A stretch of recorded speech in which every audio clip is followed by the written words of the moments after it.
Growing up in the small town of Millbrook, our two-story house wasn't much to look at, but it was home.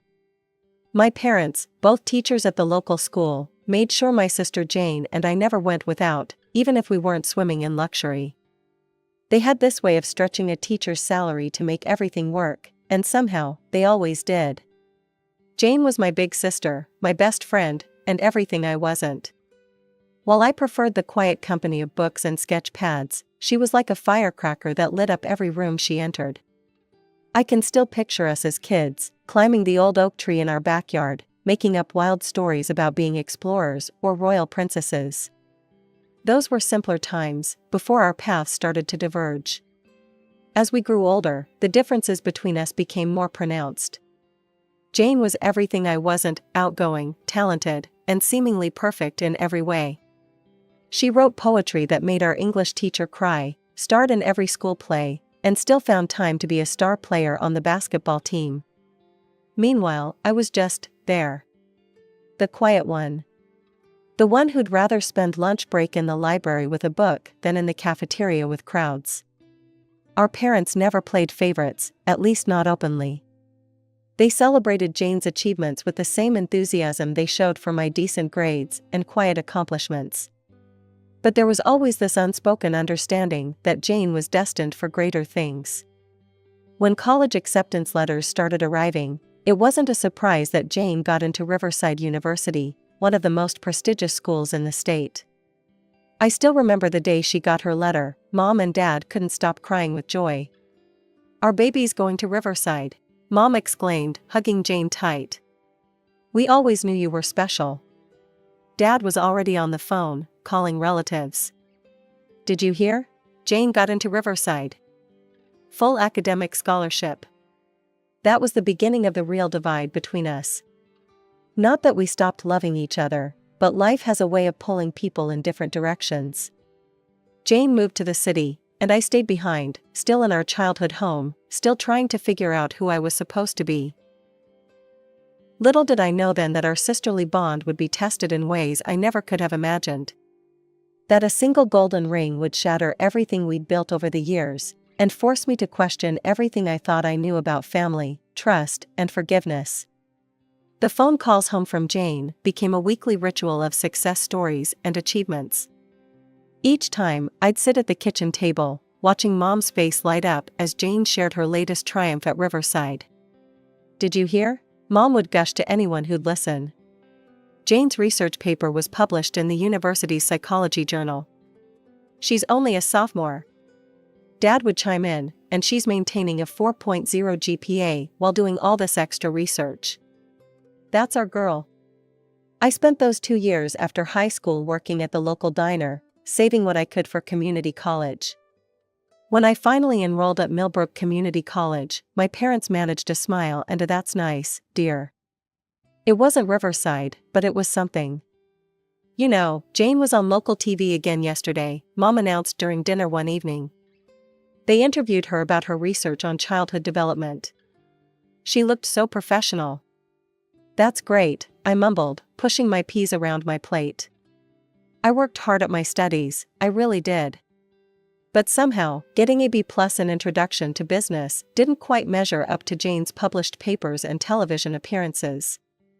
My achievements were like candlelight next to her spotlight. After graduation, reality hit hard. While Jane was already establishing herself at Preston Medical Center as a rising star in their psychology department, I was dropping off resumes at local businesses with no callbacks.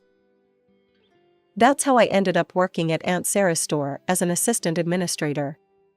She took me on with that look of pity I was getting used to seeing. "It's just temporary," Aunt Sarah said, showing me around. "Until you find something more suitable for someone with a degree." Then came the news that changed everything. Jane called one Sunday evening, her voice bubbling with excitement. "Mom, Dad, I met someone," she squealed over speakerphone. "His name is Michael, and he's a lawyer at Blackwell and Associates. His family owns half the buildings downtown." I watched my parents exchange knowing looks of approval. Of course Jane would find someone as successful as she was. "He's taking me to Paris next month," Jane continued. His family has an apartment there, can you believe it? That's wonderful, sweetheart, Mom exclaimed, while Dad beamed with pride. I sat there, in my old sweatpants, still living in my childhood bedroom, making minimum wage at my aunt's store. The contrast couldn't have been starker. Jane, the successful psychologist dating a wealthy lawyer, and me, the underachieving sister who couldn't seem to get her life started. When do we get to meet him? Mom asked eagerly. Soon. He's taking me to that new French restaurant this weekend, but maybe next week we could come for dinner? I excused myself from the kitchen before they could see the tears welling up in my eyes. It wasn't that I wasn't happy for Jane, I was. But each of her successes somehow felt like they were highlighting my failures. Every step forward she took seemed to push me 2 steps back in comparison. Holidays became a showcase of Jane's exciting life. She'd sweep into our parents' house like a celebrity, bringing stories of important clients, breakthrough therapy sessions, and glamorous dates with Michael. And then the CEO himself thanked me in front of the entire board, she'd say over Thanksgiving dinner, while I quietly passed the mashed potatoes. Tell them about that conference in Boston, honey, Mom would prompt, beaming with pride. I'd sit there in my work clothes from the store, still living in my childhood bedroom, because minimum wage doesn't get you your own apartment in this economy. Even my aunt's employee discount couldn't help me save enough to move out. Then came the announcement we all knew was coming. It was during Christmas dinner when Jane stood up, Michael beside her, both grinning ear to ear. We're getting married, she squealed, extending her left hand to reveal a stunning gold ring with a diamond that caught every light in the room. It's been in my family for generations, Michael explained proudly. My great-grandfather gave it to my great-grandmother in 1925. Mom burst into tears of joy, Dad opened his best bottle of wine, and I forced a smile while something heavy settled in my stomach. The next few months were a whirlwind of wedding preparations. Jane was at the house constantly, turning our modest home into wedding planning central. Every surface seemed covered with bridal magazines, color swatches, and guest lists. One Saturday in early spring, I had a rare day off. I was sprawled on my bed with my worn copy of Pride and Prejudice when I heard Jane and Mom in the garden below my window. These roses will look perfect for the reception, Jane was saying. We should plant more along this fence. Careful with your ring, sweetie, Mom cautioned. Those thorns can catch on anything. You're right, Jane replied. This glove keeps catching on it. I'll just put it here on the bench for now. I returned to my book, half listening to their chatter about flower arrangements and table settings. The afternoon sun was warm through my window, and I was just getting to my favorite part when I heard Mom's voice. We should get more fertilizer if we're planting all these new roses. Let's run to the garden center. Good idea, Jane agreed. Chris, we're going to the store. Be back soon. I mumbled an acknowledgement, too engrossed in my book to really pay attention. The house fell quiet except for the distant sound of birds in the garden. When they returned, the peace was shattered by Jane's panicked voice. Mom, the ring. It's gone. I looked up from my book at the commotion. Through my window, I could see Jane and Mom frantically searching around the wooden bench, pushing aside gardening tools and flower pots. It was right here. Jane's voice was getting higher with panic. I put it right here on the bench. Don't worry, honey, we'll find it, Mom assured her, but I could hear the worry in her voice. It has to be here somewhere. They searched until the sun started to set, combing through every inch of the garden, but the ring was nowhere to be found. That's when I first saw it in their eyes when they looked up at my window, that flicker of suspicion that would soon grow into something much darker. With shaking hands, Jane dialed Michael's number. I could hear his voice through the phone from across the room, growing louder with each word. What do you mean you lost it? His voice boomed through the speaker. That ring has been in my family for 4 generations. My great-grandmother wore that ring through 2 world wars. I'm so sorry, Jane sobbed. We'll find it, I promise. You'd better find it. The violence in his voice made me flinch. I don't care what it takes. That ring is irreplaceable. After she hung up, Jane turned to me, her face twisted with an expression I'd never seen before. You took it, didn't you? What? I felt like I'd been slapped. Jane, I was in my room the whole time. Exactly. You were the only one here. She was screaming now, mascara running down her cheeks. You've always been jealous of me. Mom stepped forward, her face hard. Christina, if you took the ring, you need to return it right now. I didn't take anything. My voice cracked. I swear. Then you won't mind if we search your room, Dad said, already heading for the stairs. I followed them up to my bedroom, watching helplessly as they tore it apart. They rifled through my drawers, emptied my jewelry box, flipped my mattress, and dumped out my purse. Books scattered across the floor, clothes were strewn everywhere, and even my private diary was read page by page. It has to be here somewhere, Jane muttered, throwing my sweaters onto the floor. Hours of searching turned into days, then a week. Each day, the accusations grew worse. Just admit it, Jane cornered me in the kitchen one morning. We all know you took it because you're jealous. You can't stand that I'm getting married while you can't even get a date. Jane, please. Look at you, she spat. 27 years old, living with Mom and Dad, working a pathetic job that Aunt Sarah gave you out of pity. You're a loser, Christina, and you couldn't stand to see me happy. Mom stood in the doorway, arms crossed. We're going to call the police if you don't return it. Go ahead, I shouted back, finally breaking. Call them. I have nothing to hide because I didn't take your precious ring. Each word was like a knife, cutting deeper than the last. The worst part wasn't the accusations or the threats, it was the look in their eyes. The absolute certainty that I was guilty, that I was capable of betraying my own sister out of jealousy and spite. Word spreads fast in a small town. Within days, my parents' version of events had reached every corner of Millbrook. At the grocery store, former neighbors avoided my gaze. At church, people who'd known me since childhood suddenly found reasons to sit in different pews. I was restocking shelves at my aunt's store when I heard her voice behind me. Christina, Aunt Sarah's tone made me freeze. We need to talk. In her small office, she didn't even offer me a seat. Your mother called me this morning. Aunt Sarah, please. She held up her hand. I took a chance on you when no one else would. And this is how you repay me? By stealing your sister's engagement ring? I didn't. Clean out your locker and turn in your keys, her voice was ice. I won't have a thief working in my store. The walk home felt like a death march. Maybe Mom and Dad would finally see how this was destroying my life. Maybe they'd realize I would never do this. I found them in the kitchen. Aunt Sarah fired me, I said, my voice small. Mom didn't even look up from her coffee. Pack your things. What? You heard your mother, Dad said. We want you out by tomorrow morning. The room started spinning. You're kicking me out? Where am I supposed to go? Maybe you should have thought about that before you stole from your sister. Mom finally looked at me, her eyes harder than I'd ever seen them.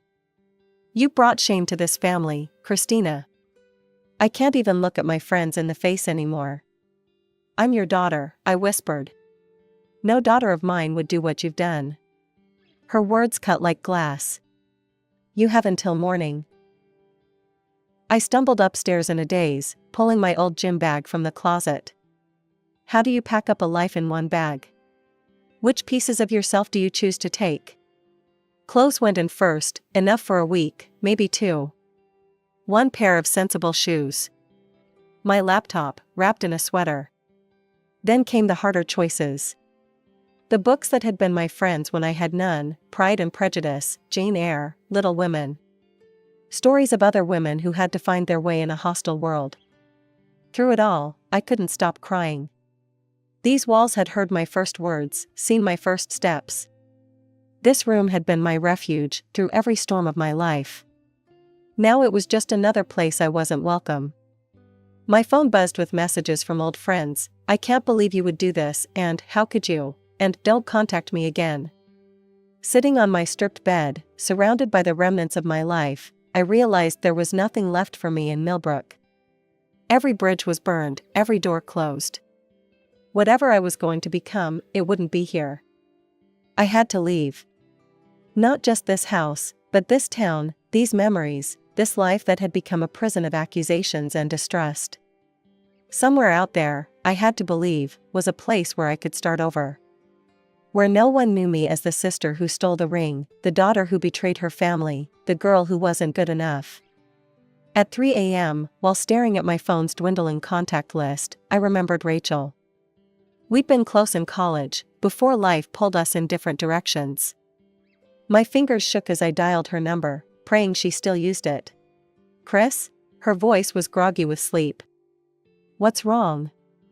The whole story poured out of me between sobs. When I finished, there was a long pause. "I have a spare room," she said finally. "I'm in Portland now. It's not much, but it's yours if you want it." I checked my bank account, $342.17. Just enough for a one-way bus ticket to Oregon and maybe a meal or two. "When can you come?" Rachel asked. "Tomorrow," I whispered. "I have to leave tomorrow." The bus ride took 2 days. I spent most of it staring out the window, watching the familiar landscapes of my life fade into unknown territory. My gym bag sat on my lap like a life preserver, everything I now owned contained in one small space. Rachel was waiting at the station, just like she promised. She hugged me without hesitation, and for the first time in weeks, I felt human again. "The store where I work is hiring," she said as we drove to her apartment. "It's just retail, but it's something." I started the next day. The store manager took one look at my business degree and my desperate eyes and handed me a name tag. "You start on Register 3. I threw myself into the work like it was a lifeline. Every shift, every sale, every minute was 1 minute further from Millbrook and the wreckage I'd left behind. When other employees complained about long hours, I volunteered to stay longer. When they grumbled about difficult customers, I took them on with a smile. 3 months in, they made me a floor supervisor. 2 months after that, assistant manager. By the 8-month mark, I was managing my own department. "You're different from most people we promote," my district manager said during my review. "You have hunger." He was right. I was hungry, not just for success, but for vindication, for proof that I could be more than what my family thought I was. The day I signed the lease on my own apartment was the day I finally felt free. It was small, just a studio with a kitchenette, but it was mine. No one could tell me to leave, no one could search through my things, no one could question my right to be there. I changed my phone number that same day. Deleted every social media account. Erased every digital footprint that could lead back to Millbrook. Rachel thought I was being extreme, but she didn't argue. "They're still your family," she said once, carefully. "No," I replied, unpacking boxes in my new place. "Family believes in you. Family stands by you." They stopped being my family the day they chose not to believe me. At night, in my new bed, in my new life, I sometimes wondered about them. Was Jane married now? Did Mom still garden? Did Dad still read the paper every morning at the kitchen table? But wondering was dangerous. Wondering led to doubting, and doubting led to that dark place where I questioned everything, including myself. So I focused on work, on building something new, on becoming someone who couldn't be dismissed or discarded. Someone who didn't need anyone else's approval or belief. Someone who could survive being erased from her own family's story. Despite my best efforts to move forward, there were nights when curiosity got the better of me. On those nights, I'd ask Rachel to check Jane's social media accounts from her phone. "She got married," Rachel told me one evening, scrolling through photos. "Big white dress, church wedding. Your parents look happy in the pictures." I nodded, pretending the information didn't cut like a knife. A year later, "She's pregnant," Rachel reported, showing me a photo of Jane cradling her belly, Michael's hand protectively placed over hers. She looked radiant. For years passed this way, me building my new life in Portland while getting occasional glimpses of my old one through Rachel's phone screen. For years of watching my family's life continue without me, through carefully curated photos and posts that never mentioned the missing daughter, the lost sister. Then came the call that changed everything. "Chris." Rachel's voice was breathless. "You need to see this." She sent me a screenshot of Jane's latest post. "To my sister Christina, I'm sorry. I was wrong. If anyone knows where she is, please help me find her. I need to make this right. Please share this post. Help me find my sister." I stared at the words until they blurred. "It's probably some kind of trick," I said finally. "I don't think so," Rachel replied softly. "Look at the comments. Your parents are there too, begging you to contact them." My hands shook as I read their comments. "Mom, please come home, sweetheart. We need to talk to you. Dad, we made a terrible mistake. Please give us a chance." After 4 years of silence, their words seemed surreal. But something in their desperation felt genuine. I called the old house number, half expecting it to be disconnected. Mom answered on the first ring. "Hello?" Her voice hadn't changed. "It's me," I said quietly. The sharp intake of breath, then, "Christina? Oh God, Christina." I could hear her crying, calling for Dad. Their voices tumbled over each other. "Please come home. We need to see you. There's something you need to know." "I can come next weekend," I heard myself say. The drive back to Millbrook was the longest of my life. Each mile marker brought back memories I'd tried so hard to bury. The town looked exactly the same, as if it had been frozen in time while I'd been away. Jane's car was in the driveway when I arrived. My heart hammered against my ribs as I walked up the familiar path to the front door. They were all waiting in the living room, Mom, Dad, and Jane. 4 years had changed them too. Mom's hair was grayer, Dad looked smaller somehow, and Jane was holding a sleeping baby about 4 years old on her lap. "We found it," Mom said, her voice breaking. "The ring. We found it." Dad stepped forward. "We were replanting the roses last week, and there it was, tangled in the roots." "Right where?" "Right where I knocked it off the bench that day," Jane finished, tears streaming down her face. "The ring fell, and then we covered it with soil while planting. It's been there all this time, growing deeper with the roses." The revelation broke something in all of us. Suddenly, the living room was filled with raw, uncontrolled sobbing. Mom collapsed into Dad's arms, her whole body shaking. Dad's quiet composure finally cracked as tears streamed down his weathered face. Jane sank to her knees, her cries waking her sleeping son. And I, after 4 years of holding everything inside, of being strong, of surviving, I finally let go.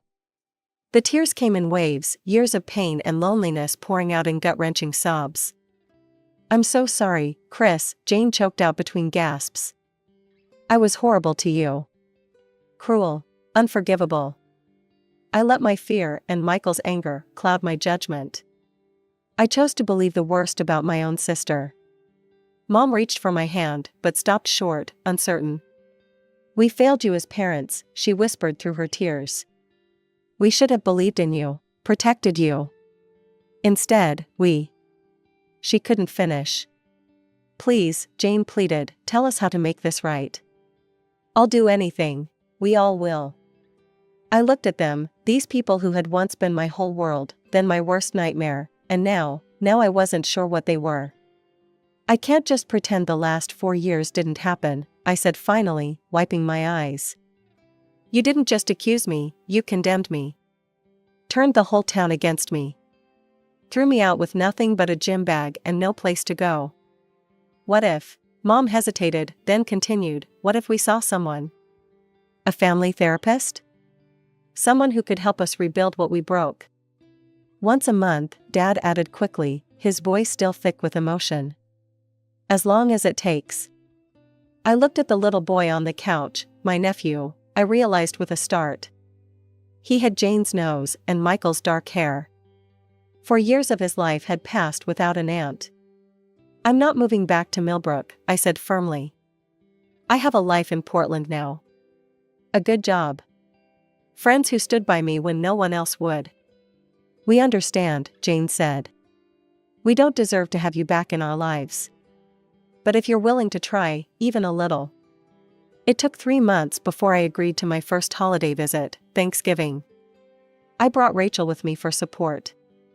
The dinner was awkward, full of careful conversations and avoided topics, but it was a start.